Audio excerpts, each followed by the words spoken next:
have a few still pictures to show folks back in Ohio too about this okra plant. The same thing. You smiling at that picture, Jim? Yeah, I'm smiling. well. I'm 6'4", so you know I'm standing. Come on here and talk about it. You can do it a lot better. Okay, this is the sales rep Jim with a few pictures of the okra plant that was grown last year. That we all think up north maybe looks like a giant ragweed plant, but they actually eat the product down south here. And Jim and Larry, tell me what's the normal size of an okra plant in a regular field condition? With my history, it's over the years, it's 4, 5 feet, variable, even 3 foot. Still produced okay, but not like this. And these in this picture, Jim, as he says, is 6'4". I'm 6'4", and there was a trough that, you know, these were on top a little higher, but it was only maybe an inch or two, probably 2 inches. So, you know, that's probably a foot over my head, and it's still producing okra. And then when you flip it over, we got another picture of the actual plant. This was basically an okra tree, and it took us 3 guys to pull it out of the ground, I believe, that day. And the root system was just incredible, and the sugars were really high. And you can still see the okra itself. It's fruit. Ready for harvest. Do you think you got a difference in fruit yield from areas where you sprayed the product on versus where you skipped the spray on the okra crop? Yeah, I know it's hard we to didn't tell. weigh it out. When we picked it, we just weighed it all at one time. We should have done a little closer evaluation on this, but in my mind, I'm satisfied that there was more okra harvested from these plants than those that weren't treated with the product. I think you started spraying that the control about a month after. I know you started spraying the control eventually. I remember asking you, I says, you know, what about the control? You said, well, we're just spraying everything now. Yeah, but I think if you're talking about the control field where this came from and the one that was kind of conventional type, it got sprayed one time. One time. Yeah, and there's still a difference. I mean, it's a little bit bigger than what I normally would have, but not as big as that when we did a routine. Even use less chemicals. How big was the okra when you got the first application then? Was it 6 to 8 inches tall, early stage of growth? Yeah, it was around that time, that first stage. Dr. Hesser, when you went to North Carolina and visited with those fellows down there that used it in other crops, I know the one fellow that you did an interview with, he was looking at a field of soybeans, and he noticed a tremendous growth spurt. He put it on at the second trifoliate stage, so the beans were basically only 3 inches tall at the most.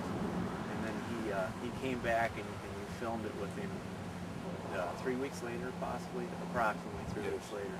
There was a tremendous difference in the size of the stem, the root mass, and the branching, lateral branching. It was already very evident at that point.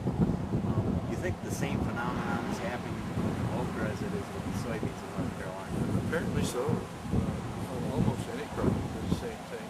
What it appears to do is drive the roots down deeper quickly so that it gets more moisture, more nutrients, and that just causes it to grow faster, larger, more producing.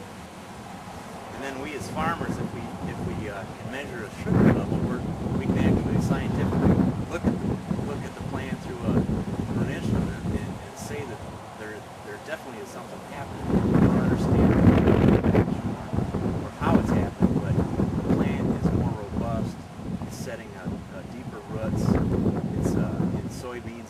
They're getting a higher pod count. soybeans, which leads to yield. In your case, it's doing the same thing in an okra plant or sweet potatoes. Sweet potatoes would be a tuber plant, and that's what you're harvesting is the roots. So that's what you're interested in. You're seeing a faster growth in the harvestable amount of what the farmer's trying to harvest. It seems to be a natural phenomenon that this product is causing.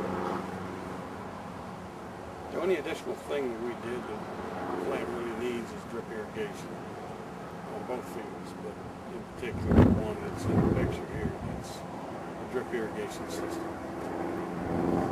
So basically, both plants, the control and the treated, had the same type of Same. Is this planted the same day? The control strip was sprayed once. There The other had a red. Yeah, there may be a little bit of difference in some of the planting dates, but not that much. We can only do so much in a day's time. Sometimes Mother Nature talks to us and said, "Get out of the field, I'm going to rain." So, but it's still within a close proximity of the same planting date. Close enough that really they should have been.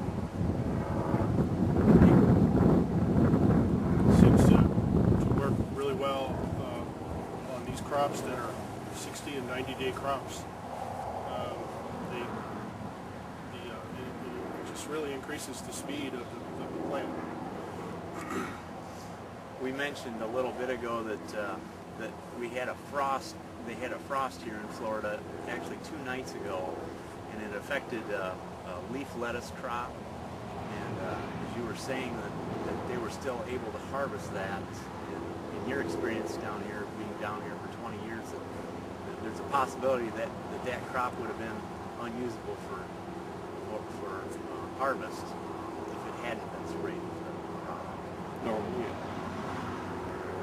I have a video of it, of the seedling actually standing up on the drying table as it was drying off, and after being soaked in the product, it was actually, the leaves were starting to react to it already and stand up. It wasn't even in the ground yet. So we thought that was remarkable, the way the plant responded to the product. In here in Florida, we're talking about some high-value products. They're fed directly for human consumption. They're harvested. Basically, they have a lot longer season windows, so that it's a very safe product. It's been used as an in-furrow application on some sweet corn. It's been used as a seed wash. It's been used as a foliar applied product. It's actually, on your okra, I'm sure it had been sprayed directly on the fruit before harvest. So there really isn't any food safety issues with the product. It's made out of 100% FDA-approved food ingredients. Do you have a comment on that, Doctor? No, that's right. It's perfectly safe. It's made from farm-grown commodities, and nothing harmful. And it's been tested by the state. They say it's perfectly safe.